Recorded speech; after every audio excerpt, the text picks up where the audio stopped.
Congress party అధికారంలో ఉన్నంత కాలం. కానీ బీజేపీ అధికారంలోకి వచ్చినాక ఏ సంవత్సరము 100 రోజులు పని ఇవ్వలేదు. పోయిన సంవత్సరం తీసుకున్నా కేవలం 52 రోజులు మాత్రమే పని కల్పించారు.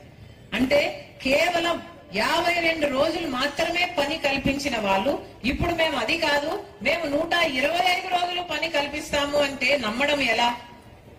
కనీసం 100 రోజులు చట్టంలో ఉంది. ఈ 11 సంవత్సరాలుగా 100 రోజులు చట్టంలో ఉన్నప్పటికీ 100 రోజులు ఎప్పుడూ కల్పించలేదు. 100 రోజులు కూడా పని కల్పించని వాళ్ళు, కేవలం 52 రోజులు మాత్రమే పని ఇచ్చిన వాళ్ళు ఇప్పుడు 125 రోజులు ఇస్తాం మేము అని పెద్ద పెద్ద అడ్వర్టైజ్మెంట్లు వేసుకుంటున్నారు. నమ్మడానికి ప్రజలు పిచ్చివాళ్ళ, నమ్మడానికి ప్రజలు గొర్రెల? ఆలోచన చేసుకోండి.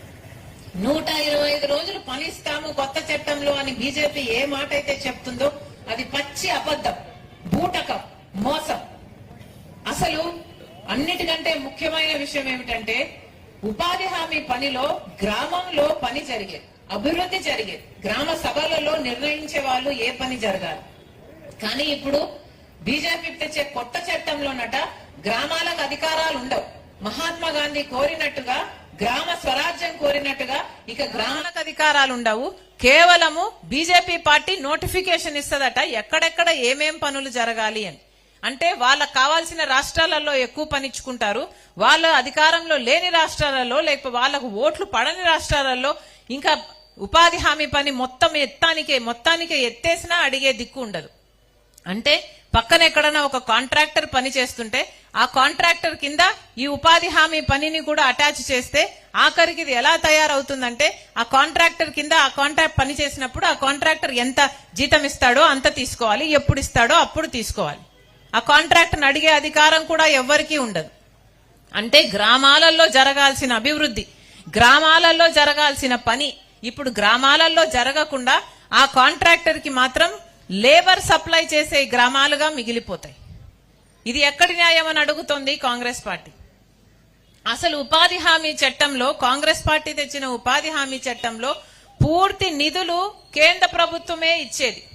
అంటే కేవలం పనిముట్లకు తప్పితే అసలు రాష్ట్ర ప్రభుత్వం మీద భారమే పడేది కాదు. కానీ ఇప్పుడు బీజేపీ తెస్తున్న ఈ కొత్త చట్టంలో మొత్తం డబ్బులు కేంద్ర ప్రభుత్వం ఇవ్వదట, కేవలం 60% ఇస్తదట, 40% ఏమో రాష్ట్ర ప్రభుత్వం పెట్టుకోవాలట.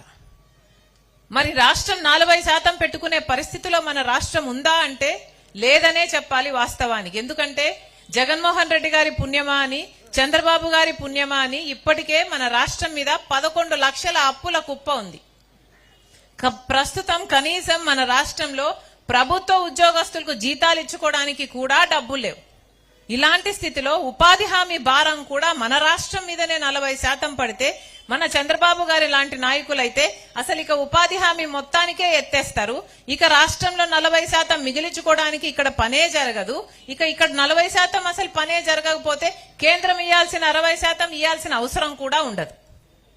అంటే మొత్తానికి ఉపాధి హామీని ఒక గుండు సున్నా చుడుతున్నారన్నమాట. ఇక ఉపాధి హామీ పని లేకుండా చేస్తున్నారు.